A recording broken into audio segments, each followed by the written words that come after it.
정관용의 시사본부.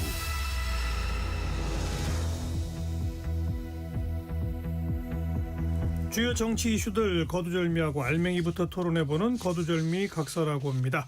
더불어민주당 대변인 장현미 변호사, 국민의힘 대변인 지내신 송영훈 변호사 두 분 오늘도 나오셨습니다. 어서 오세요. 네, 안녕하세요. 네, 안녕하세요. 전반부 공통질문, 금주의 뜬 인물, 진 인물부터 정리할까요? 먼저 뜬 인물, 장현미 변호사는 누굽니까? 저는 뜬 인물이라기보단 좀 기리고 싶은, 기려야 하는 인물로 이해찬 전 총리 좀 꼽아봤고요. 오늘도 국회에서 이제 연결식이 있었는데 저도 이제 그 자리에 있었습니다만 민주당이 그분의 그림자 안에 있구나라는 생각이 들었고 민주 진영을 떠나서라도 반독재 평생 이제 헌신하시고 반민주 세력과 이제 투쟁하시고 평생을 민주주의자로 살아오신 분이다. 그러면서 마지막 죽음까지도 이 공직에 이제 헌신하면서 이제 마지막 유명을 달리하신 분이 이 그 연결식장에서도 추도사로 이해찬답다라는 이야기가 나왔고 민주국가, 민주사회 그리고 민주정당의 기틀을 마련하신 분이라 좀 꼽아봤습니다. 다시 한번 고인의 명복을 빌고요. 네, 송영훈 변호사, 금주의 뜬 인물. 예, 한동훈 전 국민의힘 대표입니다. 이번 주에 결국 국민의힘에서 최종적으로 제명을 당했죠. 그런데 이 제명 자체는 반헌법적이고 또 위법하고 잘못됐다는 점을 누차 말씀드렸습니다. 이 제명 결정이 올바르고 잘한 일이어서 뜬 인물이라고 꼽는 것이 아니고 제명이 되면서 그런데 어쨌든 이 핍박으로 인해서 대중이 손을 들어줄 수 있는 계기가 생겼습니다. 당장 제명 다음 날 조선일보 일면은 한동훈 전 대표가 국회 소통관 기자회견장에 들어서면서 수많은 언론의 스포트라이트를 받는 사진을 일면에 실었어요. 그 얘기인즉슨 지면을 통해서 결국 언론이 이 제명 사태를 어떻게 바라보는지를 간접적으로 드러냈다고 보여집니다. 그리고 또 한편으로는 이 제명의 전후 과정을 보면은 사태의 본질이 결국 당원 게시판이라고 하는 사건에 있는 것이 아니고 그것은 하나의 빌미일 뿐이고 헌법 대 반헌법의 구도에 있다는 것이 선명하게 드러났어요. 이런 점 때문에 앞으로 많은 정치적 반전의 계기가 있을 수도 있다고 보여집니다. 그런 점에서 금주의 뜬 인물로 선정을 하고 자세한 얘기는 뒤에서 드리도록 하겠습니다. 네. 금주의 진 인물, 장현미 변호사. 저는 오히려 반대로 정치권에서 2주에 정말 명확하게 진 인물은 한동훈 전 대표라고 보여지고요. 이 부분과 관련해서 이제 송 변호사님 말씀 주신 대로 옳고 그름 거기에 대해서는 저는 명분이 그리고 근거가 한동훈 전 대표한테 있다고 봐요. 이 어떻게 보면 이 뭐 당원 게시판 문제나 이게 징계까지 할 사안이라고 보여지지는 않거든요. 근데 이미 옳고 그름의 영역은 떠난 지 이미 한참 됐다는 생각이 들고요. 정치적으로는 그러니까 여러 대안을 모색해 볼 수 있다고 말씀 주셨지만 국민의힘을 떠나서 할 수 있는 선택지가 현실적으로 그렇게 많아 보이지 않고 그 길이 또 상당히 어려워 보여서 정치적으로는 상당히 난관이다. 좀 난관이라고 보는 게 맞을 것 같습니다. 금주의 진 인물, 송영훈 변호사. 예, 김윤덕 국토부 장관입니다. 이번 주에 129 부동산 공급 대책이라고 하는 게 발표가 됐죠. 발표는 구윤철 경제부총리가 했습니다만 주무부처는 엄연히 국토부입니다. 그런데 이 대책이라고 하는 것이 이제 서울 수도권에 6만 가구를 신규 공급한다는 것인데 핵심은 세 가지예요. 재탕, 엉뚱, 그리고 어느 세월에. 그러니까 재탕이라고 하는 것은 우리 언론에서 많이 지적을 했는데 예를 들면 이 6만 가구 중에 서울 공급하겠다고 하는 물량은 3만 2천 가구입니다. 그중에서 공공부지에 활용한 공급이 2만 8,600가구인데 그중에 3분의 2는 문재인 정부 때 2020년 8.4 부동산 대책에서 이미 나왔다는 것 아닙니까? 5년이 넘도록 착공이 되지 못하고 주민 반대 등등의 이유로 표류하고 있던 사업들이에요. 대표적인 곳이 태릉입니다. 그런데 이런 것들을 재탕으로 내놨기 때문에 실효성이 상당히 의문이 된다. 그다음에 엉뚱이라고 하는 것은 지금 필요한 부동산 대책은 결국 주택 매매 시장의 가격을 안정시키는 겁니다. 그런데 이 대책의 상당 부분은 결국 소형 공공임대에 치중될 수밖에 없어요. 대표적으로 그 노후 공공청사를 복합 개발해서 한 10,000 가구 정도 공급을 한다고 하는데 이거는 현행 규제상으로는 전부 다 임대주택을 하도록 되어 있습니다. 그리고 공공청사를 재개발해서 분양을 한 사례가 없다고 해요. 오늘 한국일보 보도에 보면은 그런 내용을 아주 잘 지적하고 있습니다. 그다음에 어느 세월에가 또 핵심이거든요. 대표적으로 과천의 경마장을 이전해서 거기에 이제 신규 공급을 한다고 하죠. 그런데 그 경마장이 어디로 가는지는 발표를 안 했어요. 과거에 문성근 씨가 출연한 영화 중에 경마장 가는 길이라고 있었는데 이 경마장이 어디로 가는지 김윤덕 국토부 장관 본인도 모를 겁니다. 그래서 이렇게 재탕, 엉뚱 그리고 어느 세월에도 요약되는 실패할 가능성이 높은 부동산 정책을 내놨다는 점에서 금주의 진인물로 선정하겠습니다. 재탕 엉뚱 어느 세월에 대해서는 장윤미 변호사가 한 말씀 하셔야죠. 예, 동의되지 않고요. 이를테면 오늘도 대통령이 SNS에 올리셨는데 계곡 정비 아무도 못할 거라고 그랬었습니다. 그거를 해냈다. 그리고 코스피 5천 많은 정치인들이 뭐라 그랬습니까? 안 될 거다. 어떻게 보면 안 되기를 바라는 그런 전망을 내놨었던 거죠. 그래야 반사이익을 정치적으로 얻으니까 온당하지 않습니다. 이 부분도 뭐 과천 같은 경우에도 과거에는 뭐 된다 그랬다가 이 정치적인 입장이 바뀌면 지금은 또 안 된다라고 이야기를 하고 대통령이 언급한 대로 종묘 앞에 고층 건물은 세우겠다고 하면서 태릉 옆에 아파트는 못 세운다라고 하는 것인지 그리고 국민의힘에서는 항상 문재인 정부 때도 세제 개편이나 아니면 다른 방편으로 부동산 정책을 내놓을 때마다 왜 공급 정책을 내놓지 않느냐 이전에도 이 정부 들어서도 부동산 정책을 내놓으면 공급 대책이 빠져 있기 때문에 반쪽짜리다라고 누차 비판해 왔으면서 공급 대책을 내놓고 그 부분과 관련해서 완성도 있게 하겠다고 할 때 대안 없이 안 될 거다 못할 거다 과거에도 되지 않았다 뭐 이건 맞지 않다고 생각합니다. 잠깐만요. 오늘 뭐 이거 갖고 계속 토론할 건 아니고 아무튼 그 두 분의 주장은 들어봤고 결국 관건은 이게 그냥 계획으로 발표만 되고 끝나느냐 실제 실행에 제대로 옮겨지느냐 거기에 달려있다. 이 정도 말씀 덧붙이고요.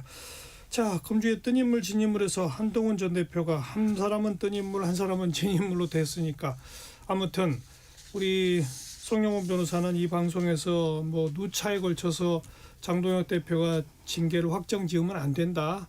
계속 그렇게 주장했지만 결국은 밀어붙였네요. 안 된다고 누차 말씀드렸는데 뭐 제가 지난주 저희 방송에 나와서는 결국은 할 거라는 예상도 함께 말씀을 드렸습니다. 결국은 이런 불행한 일이 벌어져서 참 참담한 심경을 금할 길이 없고요. 우선 왜 이렇게까지 밀어붙인다고 분석해 보시면 그러니까 이제 좀 분석을 구체적으로 해보면 결국 당원 게시판 사건이라고 하는 것은 하나의 빌미에 불과합니다. 이것은 이미 1년도 훨씬 더 지난 일이고 그다음에 한동훈 전 대표 본인이 게시판에 글을 썼다는 것 증명도 되지 않았어요. 가족들이 일부 문제가 될 만한 글을 썼다고 할지언정 그것은 연좌제적인 소지가 있는 것 아닙니까? 그러니까 반헌법적이라고 누차에 말씀드렸는데 결국은 이런 것이 결행되는 배경은 우리가 12.3 비상계엄과 그 이후에 탄핵을 거치면서 보수 진영 내부에 반헌법과 헌법의 두 가지 흐름이 있다고 봐야 됩니다. 그러니까 계엄을 적극적으로 앞장서서 막고 그다음에 그 뒤에 그것을 바로잡기 위한 조치에 앞장섰던 한동훈 전 대표와 그를 따르는 일군의 정치인들이 존재하고 또 다른 한편으로는 이 탄핵이라고 하는 것이 정서적 감정적으로 굉장히 받아들이기 어려운 일인 건 사실이잖아요. 그러니까 그런 어떤 정서적 반동을 이용해서 본인들의 정치적 미천으로 삼고 그것을 기화로 정치적인 힘을 키워나가려고 하는 그런 세력들이 존재한다. 그 양자가 경쟁하는 과정에서 사실 궁극적으로는 반헌법이 역사적으로 헌법을 이길 수가 없습니다. 그걸 알고 있기 때문에 반헌법적인 노선에 서 있는 사람들은 결국 헌법을 따르는 사람들을 쫓아내고 몰아냄으로써 당내 입지를 강화하려고 하는 것이 전 사태의 본질이라고 생각합니다. 이전부터 이런 생각을 해왔습니다만 제명이 결행되길 바라지 않는 입장에서 이 말씀을 아껴왔습니다. 알겠습니다. 근데 이제는 이미 발생했으니까 지적하지 않을 도리가 없네요. 장윤미 변호사도 동의합니까? 그러니까 경쟁자를 쳐내는 그런 의도도 없지 않다고는 보는데 그거를 넘은 것 같아요. 그러니까 이를테면 뭐 여러 보수 일간지에서도 아니 한동훈을 지금 쳐내는 게 선거를 앞두고 말이 되냐 통합에 반한다.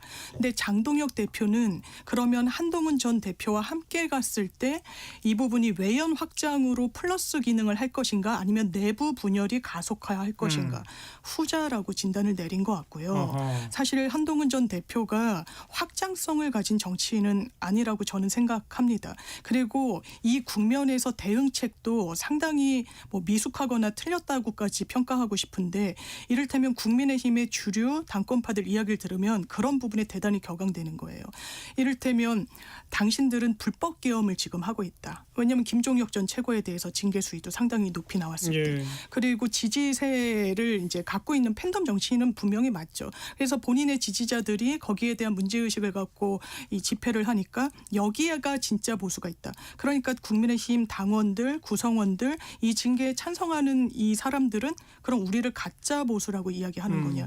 이러면서 영린을 건들면서 본인의 위치를 좀 줄여온 측면이 있다. 그래서 국민의힘 내부에서도 수용 가능성을 본인이 스스로 좀 저버린 측면도 없지 않아 있다고 평가합니다. 그런데 지금 하시는 말씀은 오히려 이른바 윤어게인 세력에서 할 법한 말씀으로 들려요. 왜냐하면은 정당 내부에서 반헌법적이고 비민주적인 일이 발생하면 그것을 정확하게 지적하고 바로잡으려고 해야지. 그러면 좋은 게 좋은 거라고 대충 넘어갑니까? 영린이라고 표현을 하셨는데 그러면은 그런 것에 대해서 적당히 대충 하고 넘어가라는 말씀밖에 안 되는 거예요. 그거는 그래도 민주당이라고 하는 당명을 걸고 계신 당에서 하실 말씀인지 저는 좀 의문스럽다는 말씀 드립니다. 한동훈 전 대표를 공격하거나 비판한다고 윤어겐 세력과 등치되는 건 아니라는 말씀 드리고요. 아니 그게 아니고요. 김종혁 전 최고위원 징계건에 대해서 이게 뭐 당내에서 불법 계엄이 일어나고 있다라고 하는 이야기가 그 반대 입장에 있는 분들의 영린을 건드리는 거다라는 이야기를 하셨는데 영린이라고 하는 게 어떤 겁니까? 결국은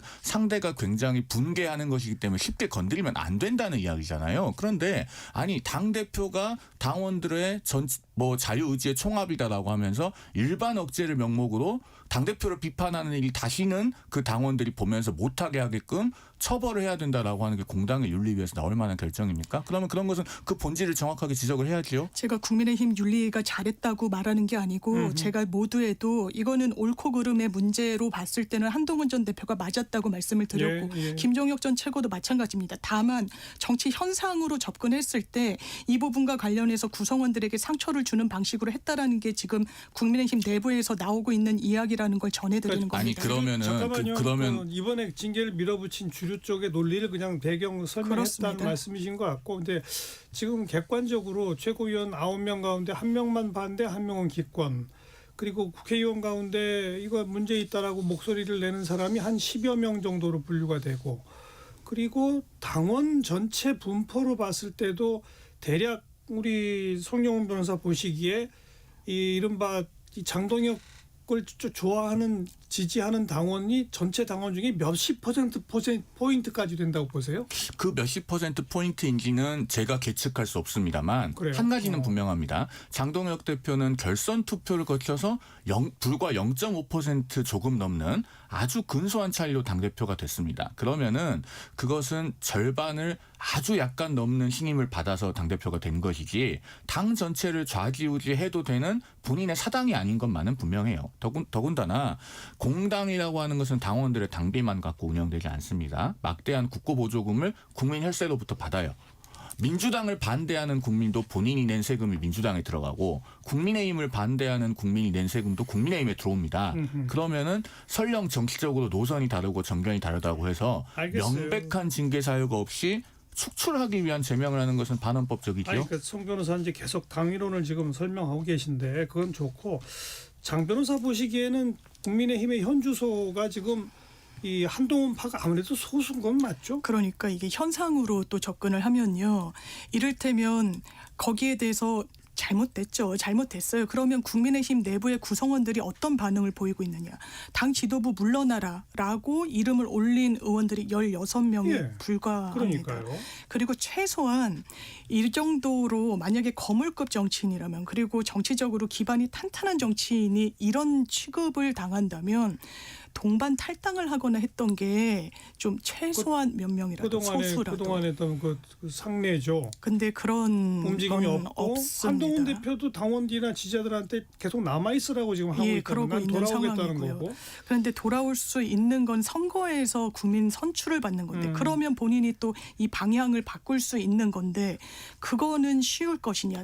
또 그러니까요. 예, 그런 부분이 아무튼 있습니다. 뭐 그냥 객관적으로 봤을 때 한동훈 그 전 대표 측이 계속 그동안에 이제 옳은 행동과 선택을 해왔다라고 평가를 받더라도 현재 국민의힘의 세력 분포로 봐서는 소수 중에서도 아주 소수 아닌가. 많이 잡아봐야 한 20-30%도 넘게 잡기 어렵지 않은가. 이게 맞는 거 아니에요? 제가 여론조사를 하나 소개를 해드리면은 NBS 전국 지표조사입니다. 1월 19일 월요일부터 1월 21일 수요일까지 조사를 했고 그 밖에 자세한 사항은 중앙선거 여론조사 심의위원회 홈페이지 참고하시면 되는데요. 그 조사에서 한동훈 전 대표에 대한 제명 결정의 적절성을 물었습니다. 적절하지 않다는 답이 39%거든요. 그 국민의힘 지지층 지지층을 국민의힘 지지층 중에 39%. 39%인데 한동훈 전 대표가 작년 5월 2일에 실시된 국민의힘 그 대통령 후보 경선 결선 투표에서 당원 투표에서 얻은 득표가 38.75%입니다. 그러면은 본인이 작년 5월에 대선 경선에서 얻었던 당내 지지세는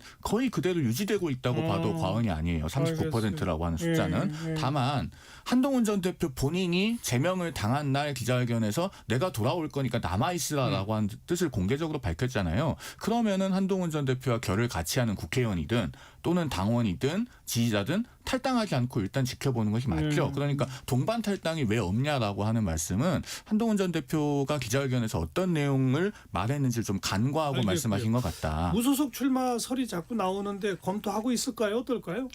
결국 정치인이라고 하는 것은 현실 정치를 하려면 예. 국민으로부터 선택을 받아서 권한을 받아야지요. 그런 그러니까요. 점에서 결국에는 선거에 나가야 될 거라고 저는 생각합니다. 다만 이제 한간에서는 어디에 나갈 거냐 이걸 굉장히 관심을 많이 두고 이야기해요. 그런데 어디에 나가느냐보다 일단 먼저 중요한 것은 왜 내가 되어야 하는가? 이 선거의 의미는 무엇인가? 이걸 명확하게 규정하는 겁니다. 선거는 규정하는 쪽이 주도권을 잡고 승기를 쥐어요. 그리고 한동훈 전 대표는 그걸 규정할 수 있는 명확한 요소 두 가지를 이미 가지고 있습니다. 첫째, 비상계엄을 앞장서서 막았는데 그 계엄을 막은 여당 대표가 그 후에 정치적으로 소멸된다면 앞으로 만약에 우리 역사에서 그런 불행한 일이 또 발생한다고 했을 때 어느 집권 여당 대표가 계엄을 막으려고 하겠습니까? 명분이 확실히 있다. 민주주의가 무너질 거예요. 그다음 두 번째로 하여튼 송 변호사 보시기엔 나갈 가능성이 높다. 두 번째까지 제가 좀 이야기할게요.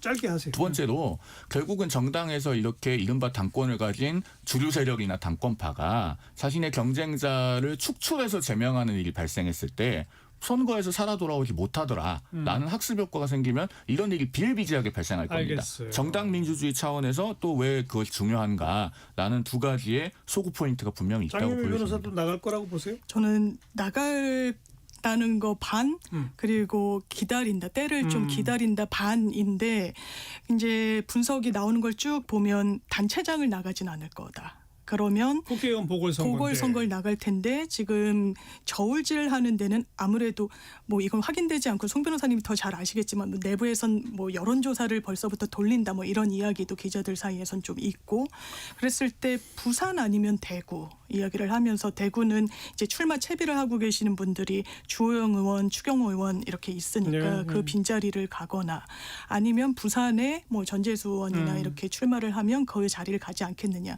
근데 한편으로는 김성태 전 의원 같은 분은 이럴 때일수록 더 인천 계양 같은 데를 나가서 희생해야 된다. 근데 그거는 지금까지 한동훈 전 대표가 보여줬던 어떤 정치적 역량이나 컬러와는 상당히 상치되는 것 같아서 그런 내가 지더라도 나간다. 이 선택지는 좀 없어 보이고 그런데 문제는 국민의힘에서 당연히 어떻게 보면 당선 가능성이 높은 지역이니까 국민의힘 타이틀로 나오실 분들이 계실 있죠. 거고 그럼 그 표를 잠식하는 효과가 그렇죠. 될 것이고 그러면 어부지리로 민주당 후보가 반사이익을 얻을 가능성이 그럴 상당히 수도 많을 있고. 때 이게 한동훈 전 대표가 승리하지 못하면 굉장히 정치적 타격이 올 것이다. 그리고 설사 승리를 하더라도 아마 이제 지방선거와 관련해서 국민의힘이 이제 대승을 거두기는 좀 어려울 거라는 전망이 더 우세하지 않습니까? 오히려 이제 대패할 거다라는 전망이 덥죠. 그 와중에 당이 어려운데 본인만 또 살아오는 거에 대한 평가가 어떨 것인가에 대한 이야기들도 벌써부터 나오는 것 같습니다. 아무튼 3파전이 될 거란 말이에요. 대구가 됐건 부산이 됐건 국민의힘, 민주당 그리고 무소속 한동훈. 승리도 장담하기 쉽진 않죠. 왜냐하면 대구 시민분들이 뭐 그쪽 기류를 아신다는 분들 말로는 국민의힘 타이틀 그리고 그거에 대한 어떤 뭐 존중 이런 부분이 분명히 기류로 있어서 아무리 보수의 좋은 지역이라고 하더라도 개인 한동훈으로 무소속 한동훈으로 나왔을 때 선택하기는 쉽지 않을 거다. 우리가 정치 평론을 할 때는요, 좀 과거 사례들을 좀 참고해가면서 했으면 좋겠습니다. 일단 서울에서도 무소속이 당선된 사례들이 87년 민주화 이후에도 여러 번 있죠. 1988년에 이른바 돌아온 사형수 이철 서울 성북갑, 또 서울 서초갑의 박찬종, 그리고 1996년에는 그 유명한 서울 강남을에서 홍사덕 무소속 당선, 2013년에 서울 노원병에서 안철수 의원이 무소속 당선된 사례도 있습니다. 그다음에 대구는 당의 중진급 내지는 간판급이 당에서 핍박을 받고 박해를 받아서 무소속으로 나왔을 때 그걸 살려주는 전통 비슷한 게 있어요. 2016년에 유승민, 주호영, 그리고 2020년에 홍준표 전 대표까지 그런 사례들을 좀 참고를 해봤으면 좋겠고 그다음에 앞서 그 한동훈 전 대표 측에서 여론조사를 이미 돌리고 있다라고 말씀을 하셨는데 그 부분은 적어도 제가 취재해본 바로는 아직까지 없습니다. 알겠습니다. 나가야 하고 나가면 승산도 충분하다. 그가 과거 사례도 분명하다. 송영훈 변호사 이제 거듭 주장이시고 장 변호사는 나갈 것 가능성 반, 그러나 위험성도 반. 현재 이제 그렇게 보고 있네요. 1시 31분 좀 지났습니다. 잠깐 교통정보 전해드릴게요. 이현 씨. 네, 서울 시내 집회 관련 소식부터 전해드릴게요. 먼저 의사당대로입니다. 여의도 공원에서 국회 앞쪽으로 전면 통제되고 있습니다. 다만 국회 앞 지하차도는 통행 가능하니까요. 참고해서 운행하시면 좋겠습니다. 서초대로는 서초역 부근이고요. 대법원 쪽으로 한 방향이 전면 통제되고 있습니다. 반대편 차로를 나눠서 이용하면서 일대가 많이 혼잡합니다. 사고도 여러 곳에서 발생하고 있습니다. 경부고속도로 서울 쪽으로 수원 부근에서 사고 처리하고 있습니다. 기흥 동탄 부근부터 꽉 막혀 있는 이유입니다. 부산 쪽으로는 안성 분기점 부근에서 사고를 처리하고 있고요. 안성 휴게소 부근부터 막히고 있습니다. 천안 분기점에서 독립기념관 쪽으로는 차가 많습니다. 남청주에서 신탄지 쪽으로 더디게 지나고 있습니다. 서해안고속도로 서울 쪽으로는 서평택 분기점 부근인데요. 여기도 2km 구간 사고 여파 받고 있습니다. KBS 교통정보센터였습니다.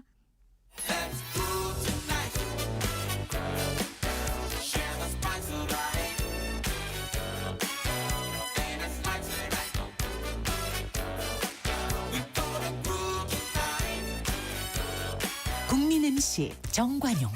KBS 1라디오 정관용의 시사본부. 들어보면 달라요.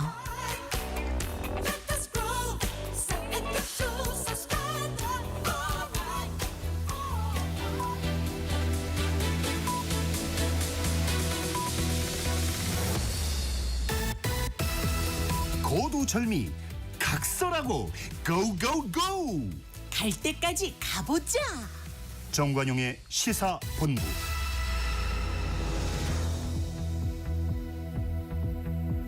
매주 토요일 2부 거두절미 각설하고 더불어민주당 대변인 장윤미 변호사, 국민의힘 대변인 지내신 송영훈 변호사와 함께하고 있습니다. 후반부 공통질문 금주의 핫한 한마디.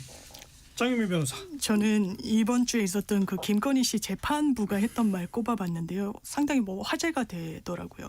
거미불로 화이불치. 아이고 어려워. 저는 처음 들었고요. 이런 표현은 많이 들어요. 검소하되 누추하지 않고 화려하되 사치스럽지 않다. 그런데 재판부는 피고인을 꾸짖는 지위가 아닙니다. 정확히 사법적으로 단죄하고 거기에 대해서 법적 평가를 내리는 거예요.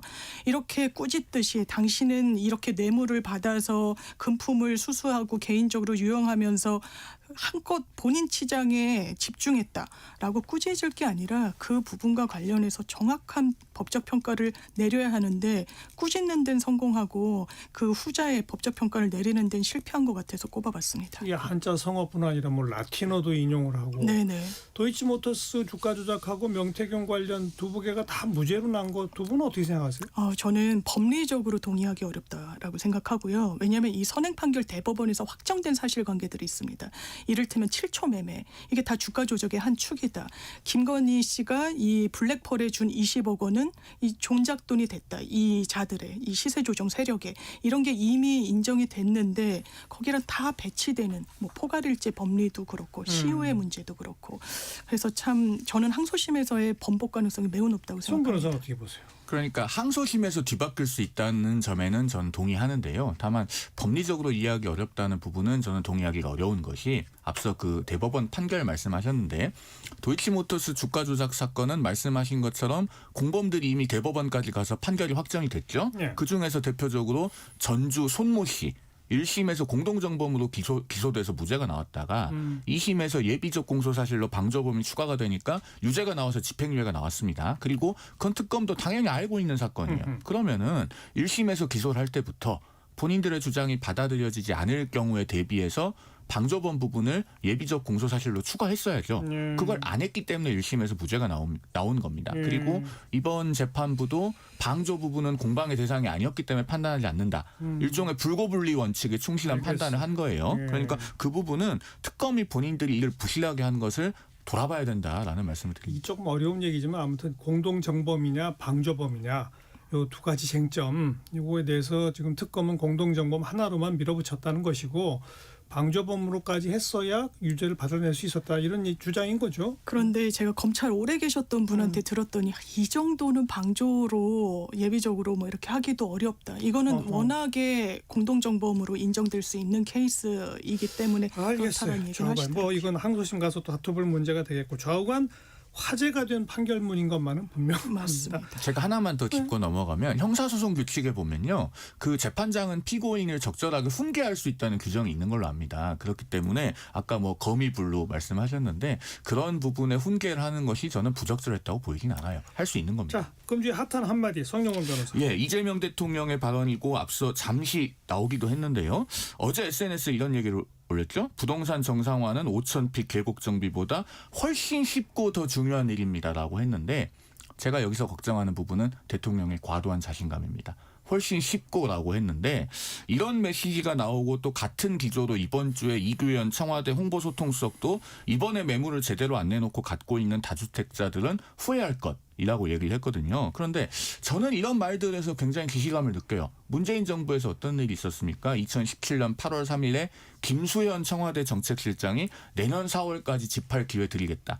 그 당시에 내년 4월이니까 2018년 4월이에요. 예. 그 이후에 서울 수도권 집값이 어떤 과정을 거쳐서 폭등했는지는 우리 국민들께서 다 경험을 알겠어요. 하셨습니다. 그렇기 때문에 이런 부동산 문제를 너무 만만하게 보고 쉽게 접근해서는 안 되고 안 되죠. 오늘 제가 핵심적으로 말씀드리고 싶은 건 이거예요. 결국은 공급 대책이라고 하는 것이 실효성 있게 나와야 되는데 그렇죠. 그것은 기존의 재건축 재개발을 배후 기간을 단축시켜서 빠르게 진행하는 것이 답입니다. 예를 들면 서울 목동 같은 경우에는 지금 재건축 계획이 한 2만 6천 가구에서 재건축을 하면 4만 8천 가구로 탈바꿈하게 되어 있지 않습니까? 2만 2천 가구가 늘어나는 거예요.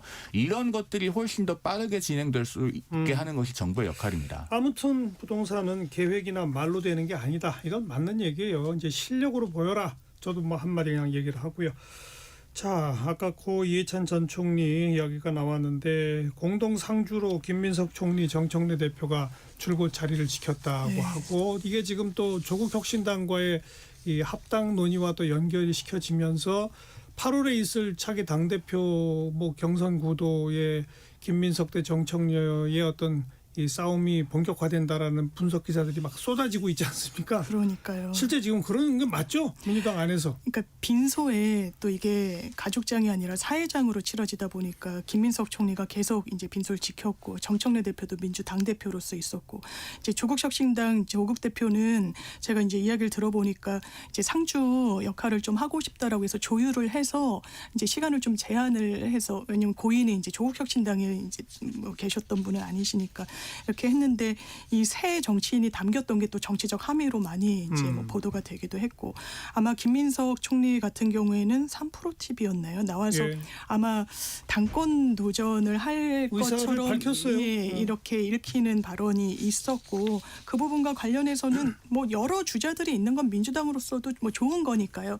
다만 이 이제 국면에서 뭐 합당이나 이런 부분과 관련해서 입장이 약간 다른 것으로 김민석 총리는 다른 예. 것으로 알려져 있고 정청래 대표는 이 부분과 관련해서 절차가 다 있습니다. 저희가 이제 전당원 의견 수렴 그리고 토론회도 거쳐야 되고 이게 당원 단계에 다 이제 아주 세심하게 돼 있거든요. 그래서 본인이 던진 아젠다와 관련해서 이제 당심을 모으는 그 과정 중에 있는 것 같습니다. 우리 이 부분은 송영훈 변호사가 정치 평론가적으로 이 지금 조국혁신당과의 합당이 정치 변수가 뭘 의미한다고 생각하세요? 저는 이걸 좀 거시적인 시각에서 봤으면 하는데요. 지금 양당이 구조적으로 비슷한 문제에 놓여 있어요. 물론 그 층위는 조금 다를 수 있습니다만 그러니까 민주당도 지금 민주당의 이해관계와 정청래 대표 개인의 이해관계가 다르고 국민의힘도 국민의힘이라고 하는 당에 무엇이 이익이 되고 보수 진영에 무엇이 이익이 되는가와 장동혁 대표 개인에게 무엇이 이익이 되는가가 많이 다른 상황입니다. 자, 먼저 민주당을 보면은 민주당과 조국혁신당이 왜 굳이 지방선거 전에 합당을 해야 되냐, 지금 이게 핵심이잖아요. 사실 조국혁신당의 현재 당세나 상황을 보면 지방선거 이후에 민주당이 합당을 하기로 한다면 그야말로 민주당 입장에서는 별로 정치적인 비용을 지불하지 않고 흡수 통합이 가능할 거예요. 왜냐하면 조국혁신당은 국회의원 전원이 비례대표입니다. 지역구 의원이 없어요. 호남을 벗어나면은 당세가 매우 열악합니다. 그리고 호남에서는 지금 이재명 대통령에 대한 평가가 좋은 게 현실이에요. 근데 왜 굳이 지방선거 전에 하느냐? 결국 합당을 하면은 조국혁신당의 친문 계열이라고 평가받는 당원들이 민주당 권리당원으로 유입이 되면서 차기 당권 경쟁에서 정청래 대표에게 더 유리하게 작용한다. 이 분석이 있는 거 아닙니까? 예. 앞서 저희가 그 국민의힘의 한동훈 전 대표 제명 사태도 논했지만 진영 전체를 놓고 보면 당연히 제명을 하지 않는 것이 이익이 돼요. 중앙일보가 한동훈 전 대표 한 사람이 제명됐는데도 어제 일면 제목에서 지선 4개월 앞두고 결국 국힘 두동강 이런 표현을 썼어요. 사람은 한 명 제명했는데 두동강이라는 표현을 쓸 정도로 이게 타격이 큽니다. 그런데 제명을 시키잖아요. 결국 반대파가 제거됨으로써 장동혁 대표의 정치적 입지가 강화되는 결과를 의도한다고 볼 수 있을 겁니다. 이게 지금 한국 정치의 현실인데 과거에 있는 정당의 대표들이 연임을 쉽게 도전하거나 생각하지 않았어요.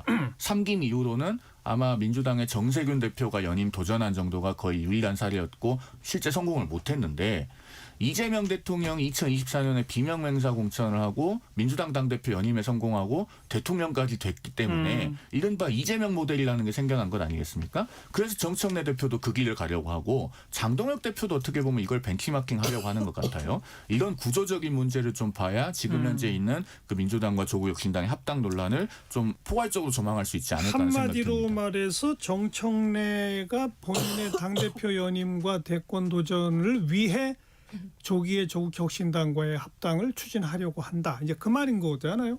장 변호사 동의하세요? 그런데 조국혁신당 당원들이 민주당의 권리당원으로 편입됐을 때 정청래 대표를 응원한다라는 거는 정청래 대표가 뭐 친문이거나 뭐 이렇게 분류됐던 정치인도 아니고 그래서 그 진단에는 동의하기가 어렵고요. 일단 조국 대표가 일단 사면 복권된 이후부터 그리고 이제 출소한 이후부터 이 논의는 어느 정도 교감하에 이루어졌었던 것으로 알고 있고 아마 조국 전 대표로서는 그래도 당 지지율도 한 2자릿수대로 올리고 뭔가 지지층도 좀 결집하면서 민주당 외연을 확실히 넓혀줄 수 있을 때 아마 합당을 하고자 했던 것이라고 들었습니다. 다만 지금 정체 부분이고 그러면 더 지체되고 이런 정치적 모멘텀을 못 만들고 시간만 흘려보내면 이 부분이 과연 합당이 될 것인가에 대한 문제의식 속에서 이제 급물살을 좀 탔던 부분이 있고. 그러니까 조국혁신당이나 조국 대표 입장에서는 빨리 하고 싶을 거예요. 그건 뭐 당연한 얘기인데 민주당은? 그래서 민주당은 지금 이제 논의가 전개되는데 그 부분과 관련해서는 이제 합당에 대한 어떤 대원칙에는 공감하는 목소리가 상당히 높았는데 최근에 이제 조국혁신당에서 우리 공동대표 해야 된다. 당명도 뭐 바꿔야 된다. 이거는 제가 개인적으로는 민주당원들이 민주당 지지하는 분들이 수용할 수 없을 어렵죠. 겁니다. 그런 부분과 관련한 기류를 알기 때문에 조국 대표도 그 발언을 한 황운하 의원에게 강하게 질책하고 경고했다라고 하는 게 이게 걸림돌로 작용할 수 있어 보이기 때문으로 보이거든요. 그렇지만 정치적인 전국 단위 선거를 치르기 전에는 합당을 해내야 된다라는 그런 기류가 있는 상황 속에서 이 총선은 너무 멀고 12명의 비례 의원들이 지역을 찾아간다고 하고 이랬을 때 상당히 갈등의 요소가 폭발적으로 많고 이제 지방선거 전이 좀 적기라는 판단이 있었던 것 같습니다. 뭐 그렇지만 현실화되기는 또 좀 어려워 보이는 측면도 있는 게 막 아주 단도직입적으로 말해서 지분 몇 %냐, 뭐 공천 할당 몇 %냐 이건데 그냥 원론적으로 다 합당해가지고 나가고 싶은 사람 모두 다 그냥 경선을 거쳐야 한다 이러면 조국혁신당이 또 반대할 거란 말이에요. 그죠? 그러니까 예전에 유명한 광고 카피 중에 화장은 하는 것보다 지우는 게 더 중요하다라는 말이 있지 않았습니까? 합당도요. 합당을 하는 것보다 합당을 하고 난 뒤가 더 중요합니다. 실제로 우리나라 정당사를 보면 그래요.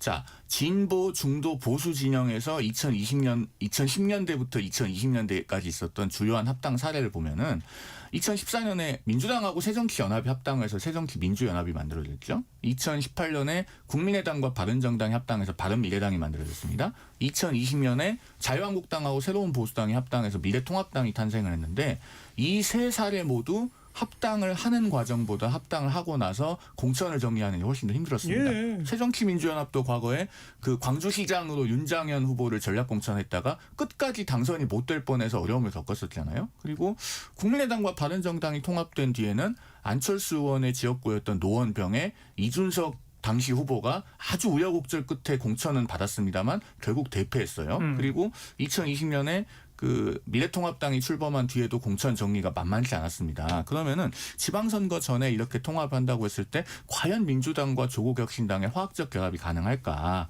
광역단체장부터 기초 비례까지 정리를 해야 되는데 그러게요. 미리 교통정리를 하지 않으면 불가능한 것이고 그러니까 이른바 미락설이라고 하는 것도 등장하는 것이 아닌가 하는 생각이 듭니다. 그 바로 그 미략설이라는 게 뭐 근거가 있네 없나를 떠나가지고 합당이 성사되려면 뭔가 이렇게 사전에 뭐 몇 퍼센트 뭐 광역단체장은 뭐 어디 뭐 특히 호남의 경우 기초단체장은 어디 뭐 이런 거 논의를 안 하고 가능합니까? 그런데 솔직히 민주당이 이미 세팅돼 있는 공천 룰을 조국혁신당과 결합한다라고 해서 흔들 수는 없는 원칙이라는 생각은 들고요. 근데 결합한다고 흔들 수는 없지만 그렇다고 그 공천 룰대로 당원들의 투표에 의해서 경선을 한다. 그러면 조국혁신당에서 들어온 사람들은 당원 수에서 우선 압도적으로 차이가 나는데 되겠어요? 조국혁신당 쪽에서 동의할까요? 그럼 본인들이 수용해야 되는 것이 아닌가라고 저는 개인적으로 생각이 그래요? 들고 원래 그럼 자체적으로 이 지방선거를 치른다고 했을 때 얼마나 유의미한 성과를 거둘 것인가와 민주당에 들어와서의 어떤 그런 부분에 대한 정치적인 형량은 있어야 될 거라는 생각도 들고 그리고 이 부분이 이미 이제 뭐 흡수 합병 뭐 이런 용어에는 동의하기 어렵습니다만 다만 정확하게 처해 있는 정치적인 입지나 기반이라는 게 두 당은 게임이 되지 않는 부분이 있고 그렇다면 이 부분엔 조국혁신당의 결단이 있어야 되는 문제가 아닌가라는 생각이 저 개인적으로는 듭니다. 장유미 변호사 이제 개인적 의견으로 조국 공동대표도 지금 부정적으로 말씀하셨고 당명에 대해서도 부정적으로 말씀하셨고 그리고 기존의 민주당 경선 룰을 깰 수 없다. 이거는 조국혁신당이 받아들여야 한다라고 지금 주장하신 거고, 그죠? 논의는 해볼 수 있겠지만 큰 틀에서는 민주당 글쎄. 안대로 가야 되잖아요. 그러니까 장은미 변호사가 갖고 있는 그 장 변호사의 개인 생각은 조국혁신당으로서 과연 받겠느냐?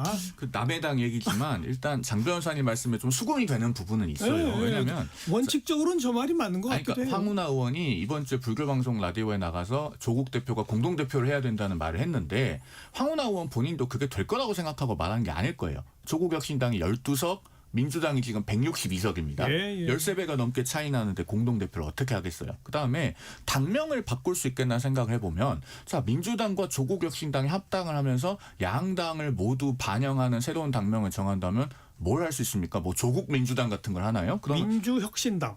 조국민주당 같은 걸 하면 줄여서 조민당이 될 건데 아마 그거는 국민들의 웃음거리가 돼서 불가능할 겁니다. 민주혁신당밖에 없죠. 뭐. 그러면은 민혁당 하는데 또 인혁당이 연상되잖아요. 그래서 이것도 불가능할 거예요. 그러면 황운하 의원도 사실은 자신들에게 지분을 보장해달라고 하는 얘기를 노골적으로 할 수 없기 때문에 공동대표 같은 걸로 성동격서식에 발언했을 가능성이 저는 높다고 봐요. 그런데 그러면은 그런 것들이 교통정리가 원활하게 가능하겠냐라는 겁니다. 그래서 합당이라고 하는 게 합당하는 것보다 합당하고 난 뒤가 더 어렵다는 거예요. 글쎄 난관들이 여러 가지가 있을 것 같다. 뭐 저도 그런 또 의심들을 던져봤고 장 변호사의 답변을 보면은 제가 보기엔 아직 그 묘한 수가 잘 안 보이는 상태인 것 같고 그건 그렇고 이 합당 여부를 떠나서 뭐 김민석 총리가 당권에 도전해서 8월에 이 정청래 김민석 대결 구도가 된다고 친다면 좀 더 큰 틀로 보면 사실 이재명 대통령 집권 딱 1년째 막 지나는 그런 시점이고 아마 지방선거 끝난 직후가 될 것이고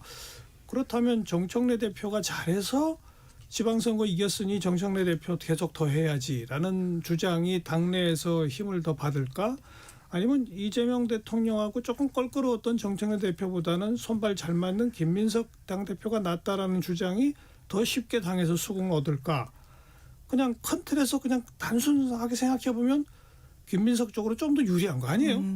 근데 이제 8월 전당대회에서의 관전 포인트는 이제 선생님이 주신 말씀에 다 담겨 있다라는 네. 생각이 들고 그러니까 정청래 대표는 현 대표 체제를 만약에 이제 연임을 한다면 이제 지방선거에서 대단히 유의미한 성과를 거둬야 되는 그런 부분이 있고, 근데 그 부분이 아니 근데 유의미한 성과를 네. 얻어도 그게 정청래 대표 그러니까. 덕이냐 이재명 대통령 덕이냐. 뭐 그런 부분도 있고, 또 당에서 최선을 다해서 어쨌든 이재명 대통령의 정부의 성과로 같이 가져가야 되니까 이 부분이 대치되고 대립하기보다는 같이 공유하는 부분이 훨씬 커서 선거에서 대승을 거둬야 정청래 대표도 그 정치적인 이득을 얻을 수 있는 부분이고, 그리고 아마 김민석 총리가 당권 도전을 하신다면 이 정부에서 같이 합을 맞춘 부분에 대해서 또 당원들의 평가가 있을 거예요. 거기에 힘을 더 몰아주는 게 맞느냐, 아니면 그래도 당을 잘 운영해왔던 정청래 대표의 이기 체제를 한 번 더 지켜보는 게 좋겠느냐,